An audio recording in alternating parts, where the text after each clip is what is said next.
Assalamu alaikum dear students, how are you? Are you fine? Inshallah چې روغ او جوړ به اوسئ تاسو. And I hope you have studied the previous units, the grammars, the words or anything necessary in the English language, right?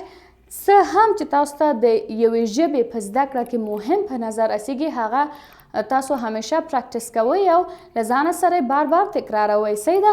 نو نن راځو موږ نوی یونټ پیلو. It's unit 8. We are going to start our new unit, yes. And first lesson. So turn page 92. Dear friends, you will study here a conversation, question part, and other exercises here in order to get to know about the customs, about conversation, about negative questions and its answers, right? So before I start, we will study words. Well, in this unit, in this lesson, in fact, we have some new words. The very first word is dining customs, means the ډوډۍ خوړلو دودونه, right? دود مې لیکلی, so we will erase is. Dining custom, د ډوډۍ خوړلو دود, او که اسم ورکړو بیا دودونه یا رواجونه راځي. Popular, مشهور, manager, مدیر, customer, پیرودونکی, opinion, فکر یا نظر, certainly, یقینا, delicious, مزه‌دار, service, خدمات, and majority means ډیری خلک او بیا د دې برعکس کلمه minority ده. And the last word is complaints. Complaints means شکایات, noun form there. But if we erase the T, then it's, complain, شکایت کولو ته ویل کېږي, verb form there بیا. So let's open the books now and we will study the first part. Part A, practice the following conversation with your partner. دلته بیا conversation دی, خبرې اترې دی, وای د خپل ملګري سره practice کړئ. First, the reporter talks. Reporter, why? Good evening. ماښام په خیر. I'm at the popular restaurant. زه په یو مشهوره رستورانت کې یم. I'm waiting for the manager. زه مدیر ته په تمه یم. He's busy in the kitchen at the moment. هغه همدا اوس مهال په اشپزخانه کې مصروفه دی. So I'm going to ask this customer over here for his opinion about the restaurant. نو زه به دلته چې کوم پیرودونکي دي یا مشتریان دي دوی څخه به د هغوی د نظر په هکله البته د دې هوټل یا رستورانت په هکله به د هغوی نظر وپوښتم. How do you do?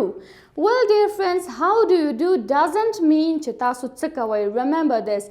How do you do means څنګه یې. تاسو دې in answer we never say I'm doing my homework, for example, I'm going to Kabul or something like that. It's wrong. You have to say I'm fine, I'm healthy.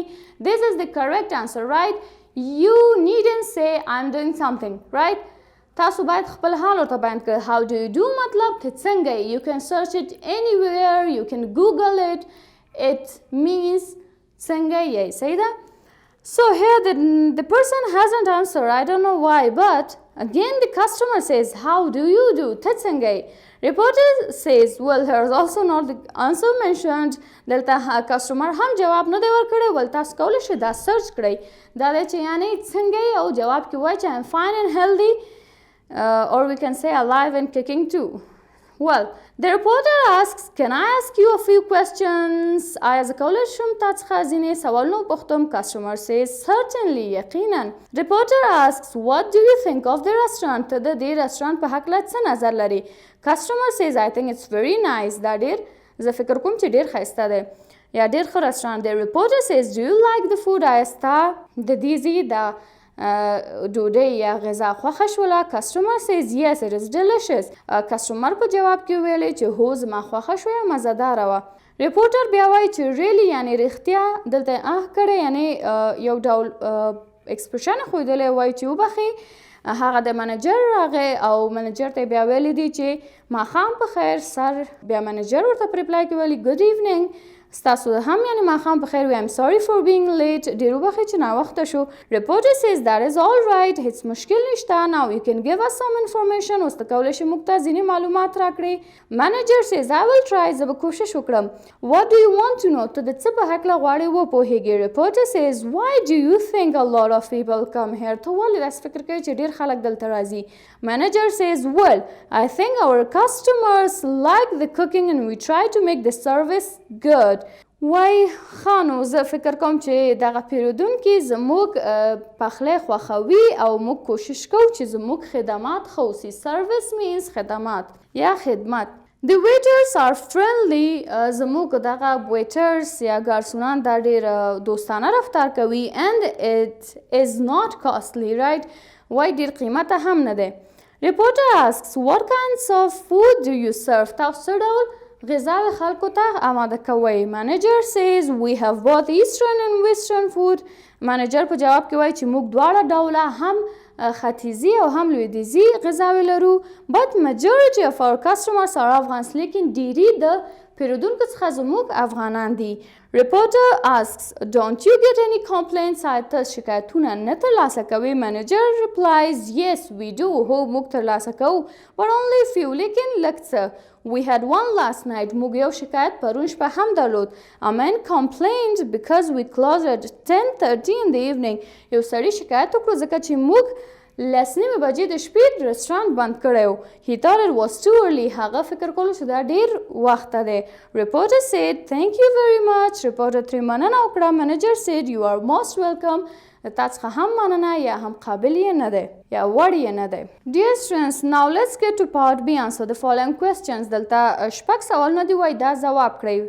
First question is are the waiters at the restaurant friendly? آیا ویټران یا هم دا ګارسونان په رستورانت کې چې دي دا دوستانه رفتار کوي؟ موږ وایو yes they are friendly. Number 2, why does the restaurant have a lot of customers? ولې دا رستورانت ډېر کسټمرز لري یا ډېر پیرودونکي لري؟ Well, because the customers like the cooking and the restaurant try to have a good service. صحیح ده؟ ځکه چې د رستورانت پخلی ښه دی او کوشش کوي چې یو ښه سروس ولري یا ښه خدمت وکړي. The third question is the food expensive? آیا غذا دلته یا خواړه دلته قیمته دي؟ No, it isn't. نه موږ په درس کې ولوستل چې قیمته نه و. Number 4, how many kinds of food does the restaurant serve? څو ډوله غذاوې یا خوراکونه دغه رستورانت آماده کوي؟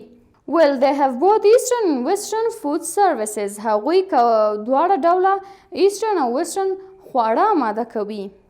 What did the man say about the restaurant? Why هغه سړي د رستورانت په هکله څه وویل؟ Well, I don't know which man they are talking about, but I think they are talking about the one who had complained. So he had said if this is the answer then we have to say he had said that it closes at 10:30 and it's too early. صحیح ده. نو نه پوهېږم چې دلته هدف د هماغه شخص څخه و چا چې شکایت کړی نو که د هغه په هکله وي نو هغه د رستورانت په هکله ویلي چې دا 10:30 بجې ډېر وخته بندي. And the last one, do the people complain? Yes, they complain. آیا خلک شکایت کوي؟ هو خلک شکایت کوي. So dear students, now let's get to part C, page 93. Now practice the following conversation with your partner. دلته موږ ته conversation کې څلور سوال راکړي وایي چې تاسو دا د خپل دوست سره محاوره کړئ یا پرې خبرې وکړئ. Meeting someone for the first time لکه مثلا تاسو د اول دفعې لپاره یو چا سره ملاقات کوئ نو تاسو ترې کومې پوښتنې کوئ؟ تاسو ورته وایئ چې how do you do؟ صحیح ده؟ ته څنګه یې؟ نو په جواب کې هغه وایي چې alive and kicking یعنې ژوندی یم ښه دی نو وخت ډېر تېرېږي. یا هم وایي چې I'm too fine زه ډېر ښه یم. او بل سوال چې تاسو په ابتدا کې خلکو څخه کوئ کله چې نوي مخ کېږي what do you think of the restaurant? Well, دا کله که چیرې تاسو د دې رستورانت په هکله پوښتنه کوئ نو تاسو کولی شئ داسې پوښتنه وکړئ. یا هم مثلا که اولې دفعې لپاره تاسو څوک ګورئ هر څه چې ستاسو ذهن کې وي پرټنډ وکړئ او ترې پوښتنه وکړئ. او بیا د دې رستورانت په هکله دلته پوښتنه کړئ چې it is nice. Well, دا سوال سرژپرست دی وایي چې is it nice؟ آیا دا ښایسته رستورانت دی یا ښه رستورانت دی؟ Yes, of course, definitely. So about this I would tell you, pretend you are meeting your friend for the very first time and you have to ask him about his name, his province, about his studies, about his jobs, hobbies, and about how he loves people or how he wants to have a friend. تاسو به که چیرې غواړئ یو کنورسیشن یا یو محاوره په دې توګه جوړ کړئ نو خپل دوستانو څخه به دغه شیان چې دغه سوالونه چې ما وپوښتل دا به ترې ټول پوښتنه وکړئ. داسې تصور وکړئ چې اولې دفعې لپاره تاسو د خپل دوست سره مخامخ شوي یئ نو تاسو داسې یوه محاوره جوړه کړئ په خپلو کې او پریکټس یې کړئ. دا ډېر ښه دی تر څو ستاسو خبرې تقویه شي. Now let's get to part D. Ask for more opinions like the one in C. د C part کې چې موږ ته کوم نظریات یا سوالونه بیان کړي وای تاسو دغه شان نور نظریات هم بیان کړي لکه پارت C کې چې د use the words in the chart او دغه لاندې چې موږ ته چارت کې لغتونه راکړي دغه استعمال کړي ان تاسو داسې سوالونه جوړ کړئ دغه چارت کې چې دی د دې سوالونو په هکله بیا تاسو جواب ورکړئ. مثلا که چیرې موږ د رستورانت په هکله ووایو یا هر هغه چیرته مثلا دفتر دی هر ځای دی آرم چیر شتون لري مثلا تاسو سوال وکړئ چې what kind of arm chairs they use څه ډول arm chairs یا څوکیګانې د هغوی استفاده کوي یا بیا ته په جواب کې وایي چې they use so comfortable arm chairs هغوی ډېرې راحته څوکیګانې استفاده کوي. او مثلا دویم سوال د فود په هکله غذا په هکله ته کولی شي وپوښتئ چې what kind of food does for example name a restaurant that cooks right یو رستورانت نوم واخلئ او پوښتنه وکړئ چې څه ډول غذاوې هغه پخوي نو مقابل نفر به تاسو په جواب کوي they cook or the restaurant cooks very delicious food ډېر مزهدار غذاوې پخوي. همداراز د منیجر په هکله پوښتنه وکړئ په جواب کې به وایي چې هغه ډېر هوښیار دی نو کین به استعمالوئ. ډرایوینګ فاسټ په هکله چې ډینجرس دی. همداراز ګیسټس په هکله چې باید پولایټلی ورسره مخ ته لاړ شو. همداراز مزار شریف په هکله تاسو کولی شئ چې وپوښتئ what kind of provinces مزار شریف for example مزار شریف څه ډول یو ولایت دی نو په جواب کې مقابل شخص تاسو ویل شي it's very crowded هغه ډیر پر ازدحامه دی and the G1 is پغمان for example هغه ډیر interesting دی تاسو کولی شئ وپوښتئ. همداراز the new road which is excellent the decorations which are beautiful and the last one is the wedding party which was excellent right or which is excellent. نو دلته تاسو ته سوالونه مطرح کړي او جوابونه هم ویلي چې په دغه ډول به تاسو جوابوئ نو تاسو به دوه نفره خپلو کې سره کنورسیشن وکړئ او یو بل څخه به دغه سوالونه وپوښتئ او په مختلفو جملاتو سره به د همدغه لغات په استعمال سره د تاسو جواب کړئ. صحیح ده؟ Let's get to part C. Now say this conversation وایي اوس دغه خبرې اترې تاسو ووایئ. دلته موږ ته negative questions په هکله ویلي چې negative question is used when we think the answer will be yes. well منفي سوال یې موږ څه وخت استعمالوو یا منفي سوالونه موږ څه وخت له یو چا څخه پوښتو. صحیح ده؟ هغه وخت کله چې موږ پوهیږو چې جواب مثبت دی د تاکید لپاره یا هغه وخت کله چې موږ شک کې اوسو چې جواب به مثبت وسي. صحیح ده؟ مثلا د یو چا څخه پوښتنه کوي چې ته نن مکتب ته نه ځې هغه درته وایي هو ځمه یا مثلا تا پرون گیم نو کړی هغه درته وایي هو کړی مې و گیم. نو همدا ډول ماضي مثالونه په تخته لیکلي کله چې زموږ جواب مثبت وسي نو موږ منفي سوالونه کولی شو د شخص څخه وپوښتو isn't she tall یا is not she tall یا هم is she not tall right درې واړه صحیح دي یعنی هغه لوړه نه ده ډېره نو په جواب کې وي yes she is هو هغه ده. یا مثلا خلک دي ډېرې خبرې کوي نو زه خپل دوست ته وایم چې دا خلک ډېرې خبرې نه کوي هغه راته هو ډېرې خبرې کوي والا نو موږ په سوال کې انګلیسي ژبه کې وایو don't they talk too much آیا هغوی ډېرې خبرې نه کوي نو په جواب کې وایي yes they do. and for example یو بل مثال راخلو aren't you going to school آیا ته ښوونځي ته نه ځې یا are not you going to school یا are you not going to school ټول یو شی دی نو وایي چې ته ښوونځي ته نه ځې په جواب کې وایي yes I am going هو زه ځمه. نو دلته موږ ته په مثال کې ویلي don't you get any complaints آیا تاسو هیڅ شکایت نه ترلاسه کوئ په جواب کې ویلي yes we do هو موږ ترلاسه کوو. صحیح ده؟ So now let's come to the last part of lesson 1 which is part F. Make more negative questions and answers وایي نور هم تاسو منفي سوالونه جوړ کړئ او جواب کړئ. 5 سواله دی. اول سوال دی is he waiting for the manager هغه منیجر ته صبر کوي نو موږ وایو isn't he waiting for the manager آیا هغه منیجر ته منتظر نه دی وایو چې yes he is.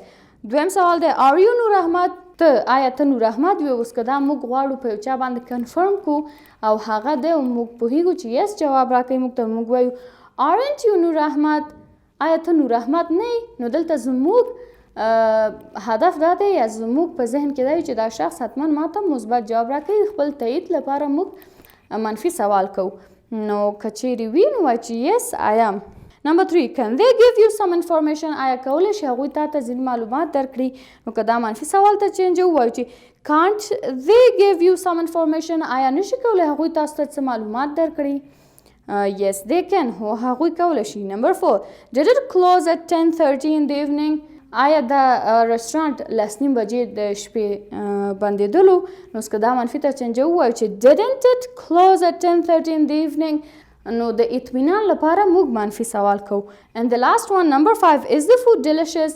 دې لپاره چې د چا څخه تاییدي واخلو موږ وایو چې isn't the food delicious؟ آیا خواړه مزهدار نه دي؟ که چیرې د مقابل نفر ځواب له موږ سره یو شی نه وي، کیدای شي مثلا هغه ته غذا خوند نه وي ورکړی، نو هغه کولی شي موږ ته وایي چې no it isn't، نه ده، نو دې جواب منفي هم کیدای شي. ولې په ډېر ګمان سره دا منفي سوالونه دې لپاره کیږي تر څو موږ یو مثبت جواب ترلاسه کړو. Dear students, this was today's lesson. I hope you have learned something and I hope you practice the conversation with yourselves, you practice the negative questions, you practice conversating someone for the very first time. Till next day, Allah Hafiz.